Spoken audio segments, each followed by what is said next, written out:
Welcome to MSL Talk with Tom Caravela, a podcast specifically designed for MSLs and all things field medical.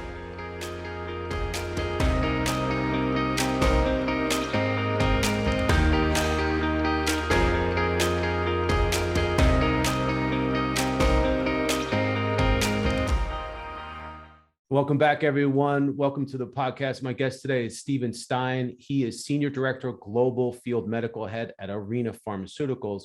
And we talk about how and why MSLs bring value to an organization. Really important topic. Steven's awesome. I hope you guys really enjoy this. Don't forget to follow us on YouTube and Instagram. And of course, reach out to me on LinkedIn. Check us out on MSL Talk live on Clubhouse, which is the first Tuesday of every month at 1:30 p.m. Eastern time. Thanks for joining me. Hey, Steven, welcome. Thanks for joining me. Hi, Tom. Thank you for having me. Great to be I'm here. excited. This was, this kind of came about on, just happenstance because we met at a conference and you had done a similar talk. It was a topic that had a lot to do about MSL value. And I just remember sitting there and being like, man, I got to get Steven on the podcast. Yeah. So yeah, thanks, Tom. It's great to be here. Yeah, absolutely. I know we had scheduling issues, but I'm glad I'm here. Yeah, for sure. So why don't we start? If you could do an introduction, let everybody know who you are and what you're up to these days, that'd be great. Sure, no problem. So I'm currently the Senior Director at Arena Pharmaceuticals based in San Diego. I am the global head of the entire field medical team. I started my career in pharma back in 2004 as an MSL at Takeda when I joined the Actos team, and then kind of moved up the ranks. I was an MSL director, and then I was a medical director on the Entyvio team with Takeda. And then I came to Arena to head up their medical affairs and prepare for a launch of a product in inflammatory bowel disease. And then we had a little restructure in 2021, and they asked me to take over the field. So here I am. I'm the senior director heading the global field medical team. Wow, awesome. Well, congrats on all your success, and thanks again for doing this. Not to jump into it, but this topic of value and the MSL it's so relevant. It's so important. We hear about it all the time. And, it makes you think. So why do we always hear that word value with MSLs? Is it because we're proving ourselves against commercial? Is it something else? Like, I want to hear from you because obviously you're an expert. Where do you think this focus on the word value comes from? So unlike commercial, right? So there is no way how do you measure professional advanced degree people and what they do with external stakeholders when it's not tied to sales goals, right? It's not tied to any kind of a revenue, right? We are an expensive part of an organization. We are the largest part of of a medical affairs organization for the most part, right? The MSL team. We are the first foot on the ground. We are the first to engage with the external stakeholders. So there's always been a question, as long as I've been in this profession, as long as I've been in MSL, the word value comes up. And how do we measure value? What is the value that this team brings? So I think that's where this constant question comes up. And I think for me personally, when I think about the value of an MSL, right? I said before, they're the largest segment of the medical affairs organization. They really are the first team deployed pre-launch for stakeholder engagement. And they really are the source of insight and key intelligence from the scientific community, right? So they're very well respected by KOLs for their scientific acumen.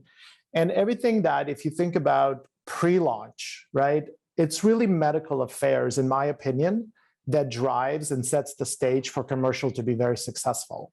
We make sure that awareness of the company is understood, our pipeline is discussed, our dedication to a certain therapeutic area. So that's the value, right? So there's no way to measure it, but there's definitely examples that we provide that are certainly valuable for the entire organization. Well, and I think that the entire community in pharma, biotech has bought into this notion of we need MSLs.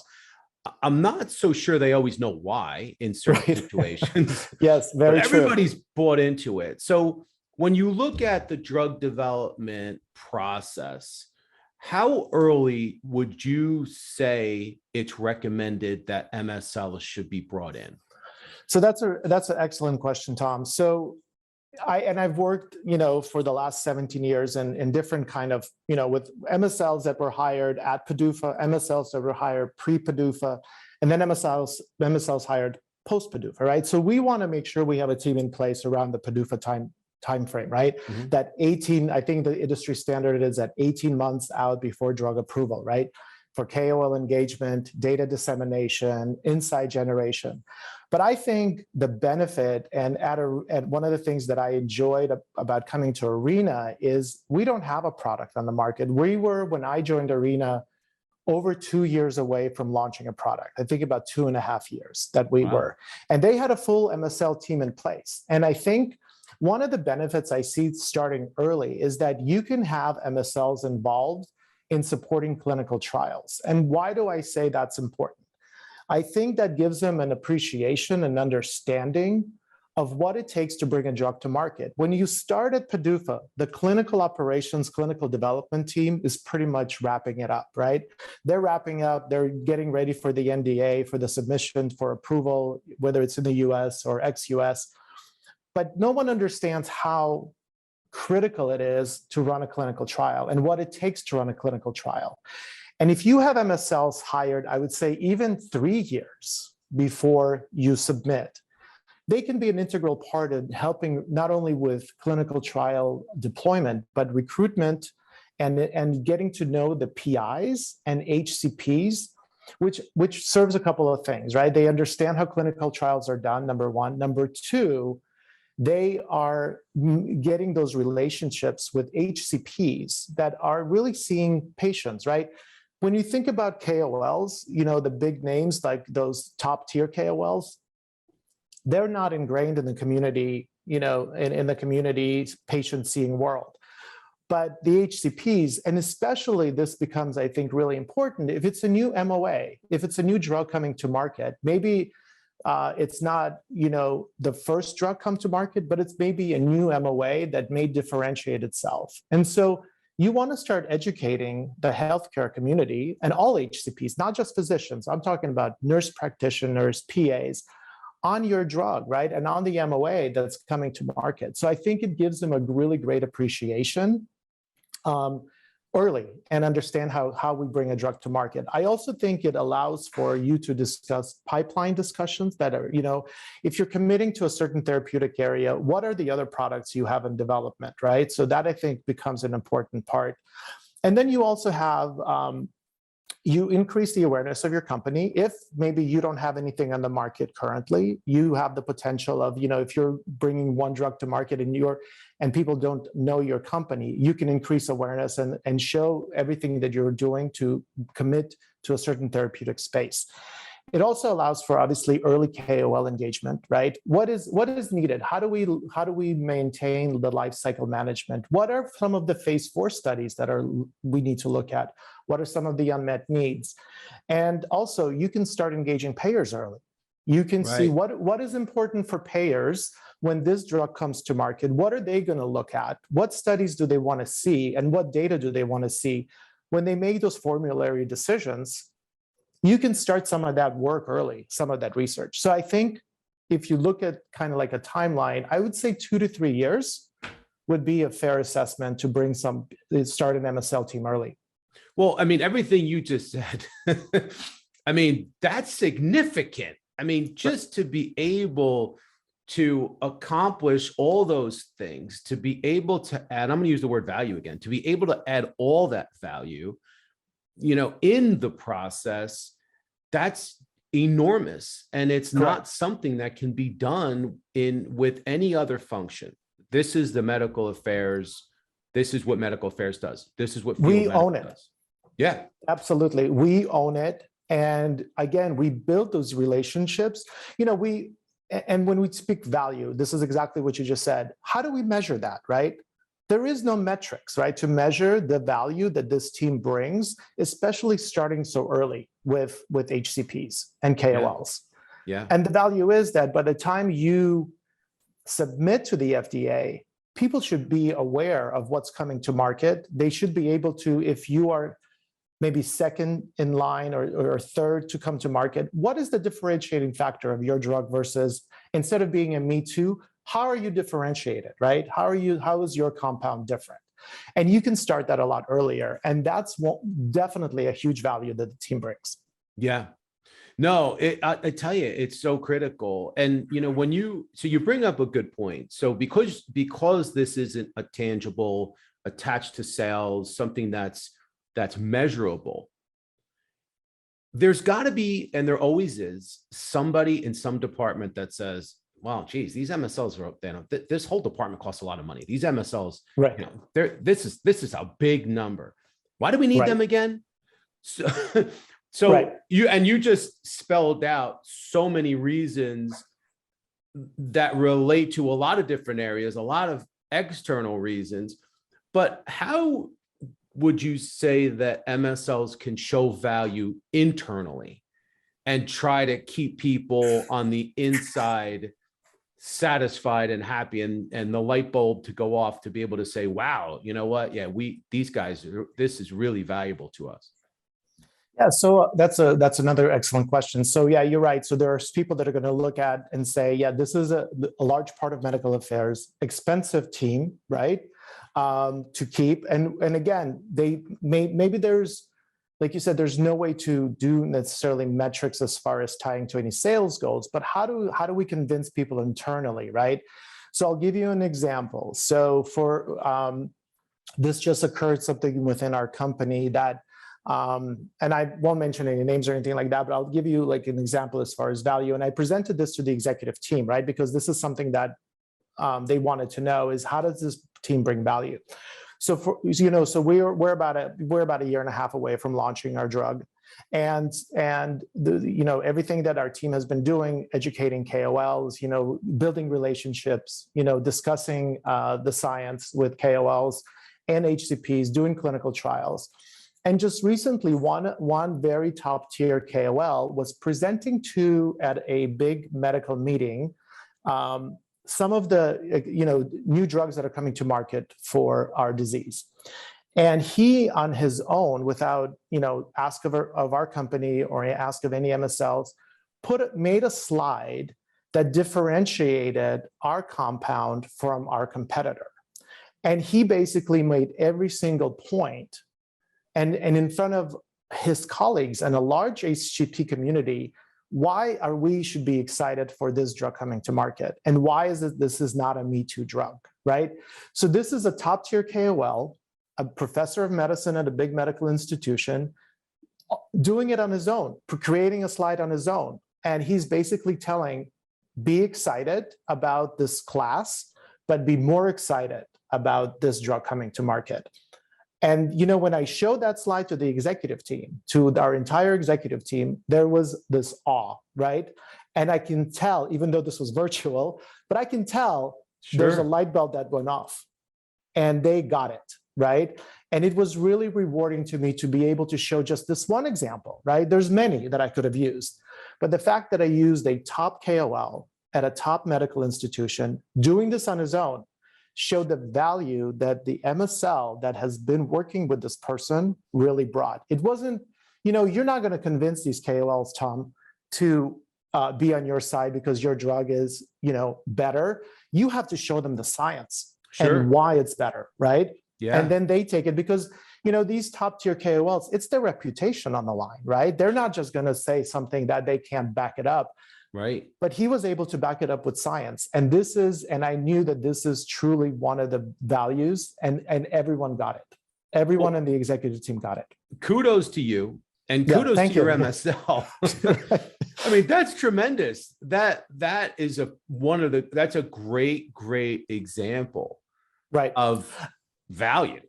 Correct. And I'll give you another example to your question, I think, for internal people. Mm-hmm. There will be KOLs that may not believe in the MOA that, the drug that you're developing, right? Maybe they are worried about a side effect, or maybe there's something that's concerning to them, and they may speak out negatively, right? We've had a number of KOLs that they're not on board yet, right? And that's understandable. You're not going to win everybody over. they're not on board. They have safety questions. But when they start speaking with MSLs and they raise their concerns, and you show them the data, and you show them the science, and you show them the safety, to have them be neutralized and not speak negatively, for me, is already a big win. That's a win. Maybe we won't convince them to be on our side. Maybe we won't convince them that a drug is good, that it's effective. Maybe, but the fact that they're not speaking negatively about it, I think, is a huge win already. And we've had that happen with a number of KOLs as well. And think about if there is no MSL team to neutralize. And we always talk about, well, let's talk about the victories. Let's talk about the wins. That's a win, to be able to neutralize someone that may not have the most positive opinion. Because in any walk of life, there's just some people you're not going to win over. Absolutely. And you know what? And we're not trying to win a popularity contest, right? This is not who's going to be, homecoming king or queen, right? This is really just, hey, listen, this is the science. We're laying all the cards out on the table. And we're saying, you can make an educated scientific decision, right? And a lot of times you can see these KOLs say, okay, you know what? Maybe I was thinking wrong about it, right? And and they admit to it, right? And a lot of times what they'll do is, if you can neutralize them from speaking negatively, and they may want to wait until it's, the drug is approved and on the market to get more safety data. But the fact that if you can neutralize them, and then with real world evidence, provide data to maybe put them at ease regarding some of the safety concerns or efficacy of your compound, is a huge win, because then they may turn and say, you know what, I was wrong. Yeah. And I actually think there's a huge benefit in this compound.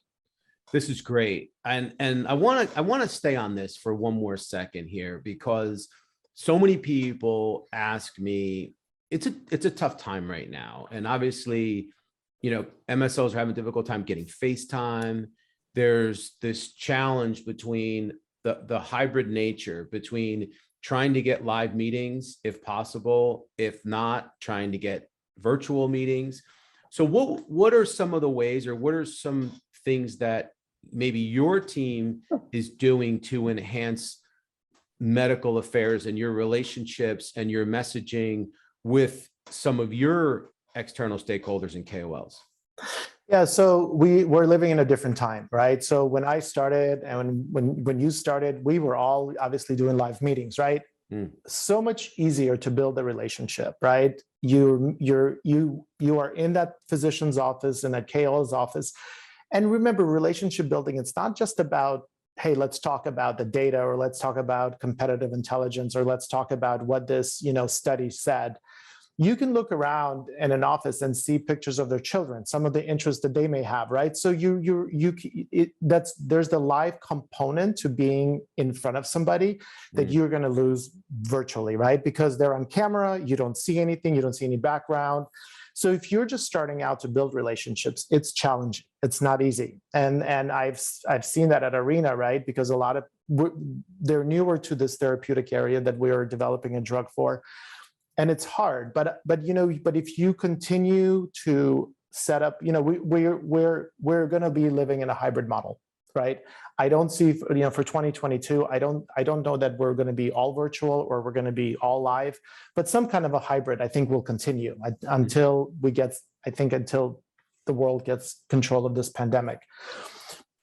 So my coaching to the team is always, don't just ask key insight questions like that you want, relate to them as a human, like if they say something, it's almost like this art of an MSL, active listening. Yeah. See what they say, start building that relationship, not just from like, hey, data, science, discussion, but more like, treat them as a human, right? Yeah. Ask them just general questions. What did they do for the holidays? What are some of their interests, right? Try to get, and that's the tough part, right? And it's hard to coach to that, but you can persevere through this difficult time and living in a virtual world. And I think, when you do meet them live, right, you can have some maybe common interests, that you can discuss as well, right? And you've kind of paved the way and build that relationship through a virtual environment. And so when you do meet them live, you have a little bit more of that human factor connected, but it's tough. It's not easy. No, it's not. But I mean, I love this because I really feel like there's so much training that goes into what to say, how to say it, when to say it. But it's so important to have that human element, make that connection and really develop the relationship, because that's what's going to transcend everything, including the science. The relationship transcends everything. It always has. Right. Exactly. One of the things that I also tell my team is, if you are having a hard time getting a KOL appointment virtually or getting, them to respond to you, who in the company may have a relationship with this person, right? Ask them to give you an introductory meeting, right? Ask them to send an introductory email to introduce you to this KOL. We work as big as pharma is, it's a very small community, right? Totally. Everyone knows everybody, right? So there should be someone working in your company that probably has had interactions with the KOL before. So don't be afraid to ask. Ask for some of the executive team's help. Ask them if they know this person. Tell me that, I'm having a hard time, getting an appointment or getting a FaceTime or getting a virtual meeting with this person. And then I always say, once we are able to meet live all the time, go to your local meetings, go see this person speak, introduce yourself at a Congress, right? If they're having a hard time, but that's easy to do when we're meeting live, but it's harder to do when it's all virtual. So I've asked people to let me know, my team, if they're having a hard time getting an appointment with a KOL that is really important that we should start building a relationship with. Let's find who in the company knows this person and see if we can do an introductory meeting, because sometimes that's all it takes. Yeah. It's just one foot in the door that allows you to open the door and come in. And you need to ask. You need to put yourself out there. The MSL role has evolved into a much more proactive role than reactive. It's not like the old days. You really have to get after it. You really have to get creative. You have to rely on relationships. It's a totally different time right now. Exactly. And, and it's easy to get shut down, right? If you don't hear something, you send an email once, you don't hear anything back. You send an email again, you don't hear anything back.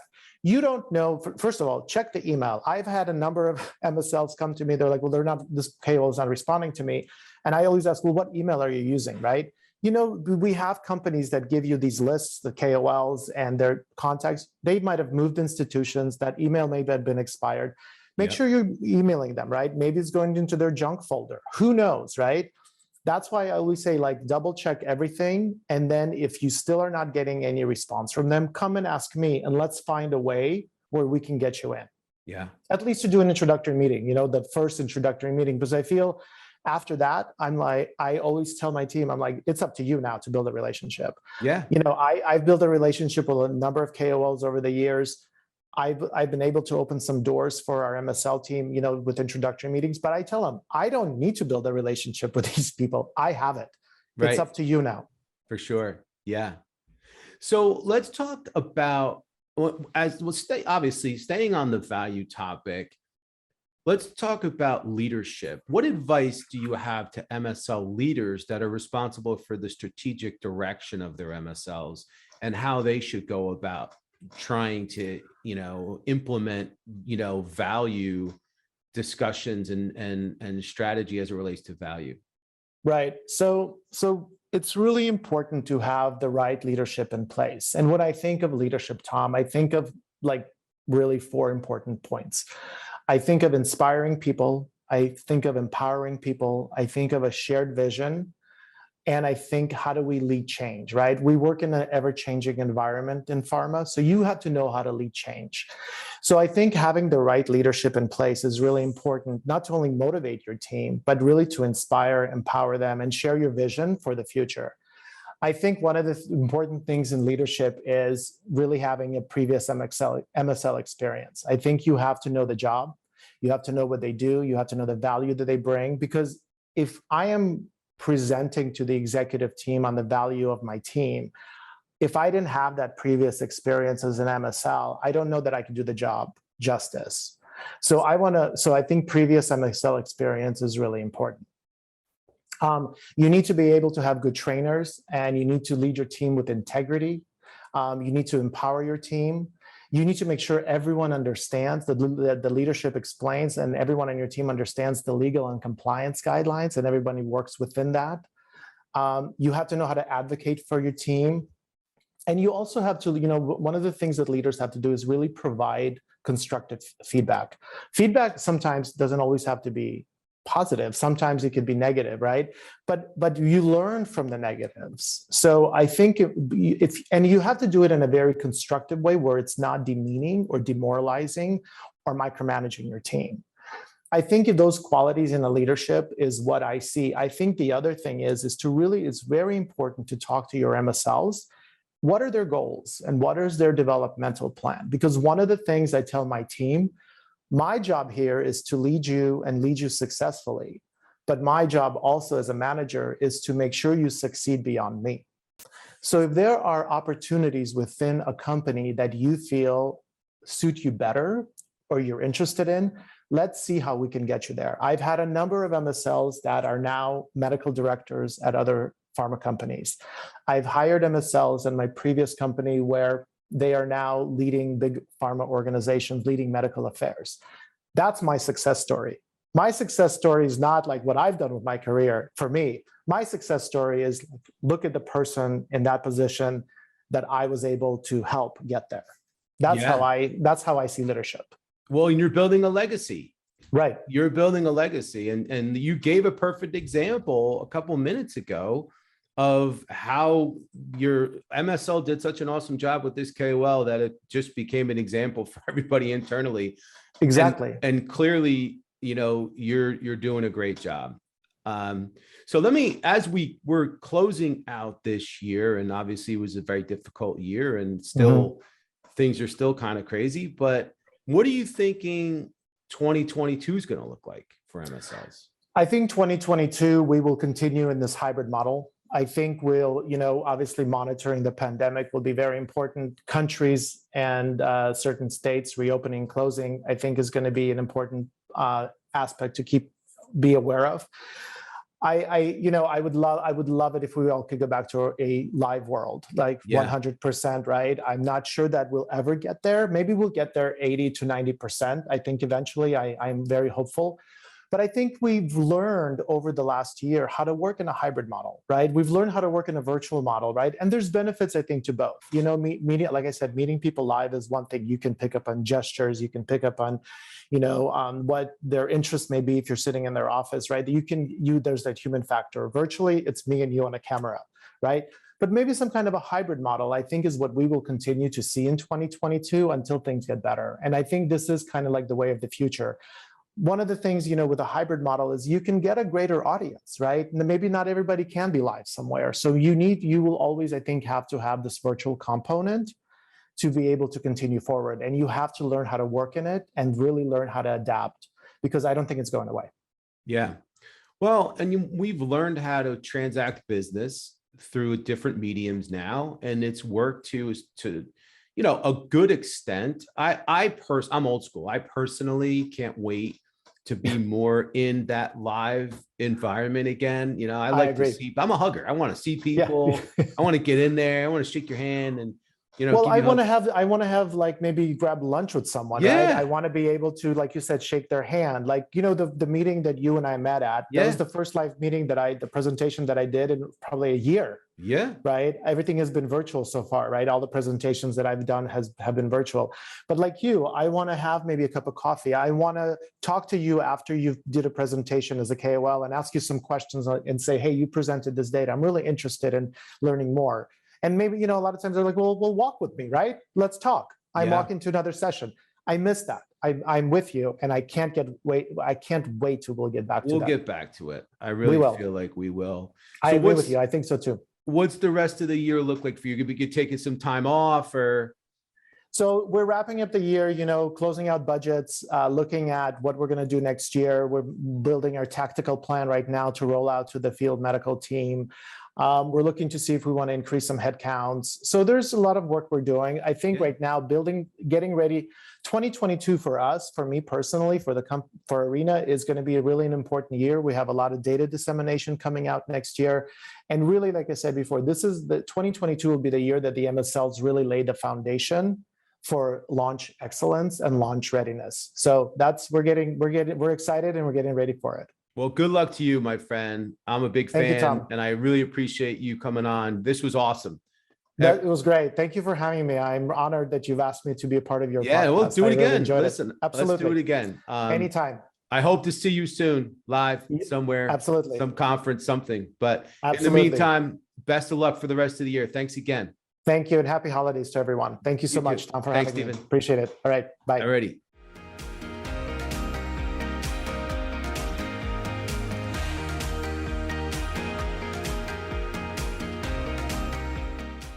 Thank you so much for listening to the show. If you've enjoyed it, please subscribe so that you don't miss episodes in the future, and feel free to leave a rating or a review or a comment. Thanks again, and I look forward to seeing you again soon.